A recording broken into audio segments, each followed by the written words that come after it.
बिस्मिल्लाहिर्रहमानिर्रहीम। अस्सलाम वालेकुम वरहमतुल्लाह। अर्बुद्दू टीवी में आपको खुशामदीद कहता हूँ। मैं आपके साथ इंतहाई अहम वीडियो लेके हाजिर। इस वीडियो में मैं आपको बताऊंगा कि अगर आपके इकामे पे जो रिलीजन है, जिस तरह हमारे इकामे पे दीन इस्लाम लिखा होता है, वो गलत प्रिंट हो गया है, मुस्लिम या गैर मुस्लिम हो गया है, या कोई पहले गैर मुस्लिम था लेकिन अब वो मुस्लिम हो गया है, तो आप इसको किस तरह चेंज करवाएंगे? आप जो रिलीजन है उसको किस तरह चेंज करवाएंगे? गलती को किस तरह दुरुस्त करवाएंगे? क्योंकि आप सब जानते हैं कि मक्का अल मुकरमा और मदीना अल मुनव्वरा में एंट्री से पहले बोर्ड लगा होता है कि गैर मुस्लिम नॉट अलाउड, यानी कोई भी गैर मुस्लिम मक्का अल मुकरमा में दाखिल नहीं हो सकता।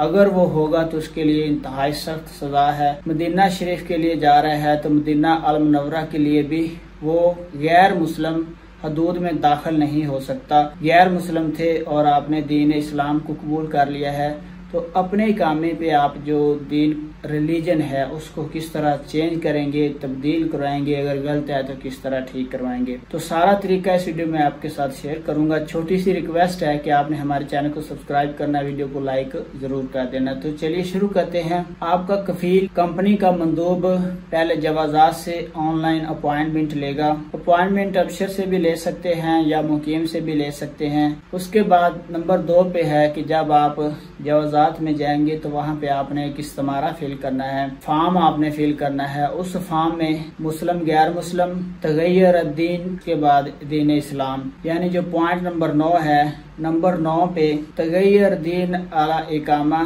उसके बाद नंबर 10 पे है मुस्लिम या गैर मुस्लिम वाला खाना। ये मैं आपको जो फॉर्म है इस्तेमारा उसके ऊपर जो लिखा हुआ है वो चीजें बता रहा हूँ। यानी नंबर 9 और नंबर 10 पे है मुस्लिम या गैर मुस्लिम, नंबर 11 पे है इस्लाम। तो इन एक है उसको आपने टिक करना है। उसके बाद आपने सारी जो इन्फॉर्मेशन है वो इस्तेमारे पे फिल करनी है जो आपके इकामे के ऊपर है, और ये सारे डॉक्यूमेंट्स आपने जवाजात को जमा करवा देने हैं। जब आप जवाजात को सारी चीजें जमा करवाएंगे तो जो जवाजात का ऑफिसर यहाँ पे बैठा हुआ है आपके जो डॉक्यूमेंट्स हैं वो जमा करेगा, तो वो आपसे इंक्वायरी करेगा, आपसे पूछेगा चीजें कि ये कैसे गलत हुआ है, ये किसकी गलती थी, या आपने अगर दीन इस्लाम में दाखिल हुए हैं, आप पहले गैर मुस्लिम थे अब आप दीन इस्लाम में दाखिल हो रहे हैं, तो वो सारी चीज़ें आपसे पूछेगा। और उसके बाद वो आपको आपके जो डॉक्यूमेंट्स अप्रूव कर लेगा, अपने पास जमा कर लेगा। आपको कहेगा कि आप दूसरी विंडो पे जाके अपने इकामे का प्रिंट हासिल कर सकते हैं। तो इस तरह से आप अपने इकामे पे अगर रिलीजन की गलती हुई है तो आप दूर कर सकते हैं। उम्मीद है कि फ्रेंड्स वीडियो आपको अच्छी लगी होगी। हमारे चैनल को आपने सब्सक्राइब करना है, वीडियो को लाइक ज़रूर करना है। वीडियो देखने का बहुत बहुत शुक्रिया। अस्सलाम वालेकुम वरहमतुल्लाह।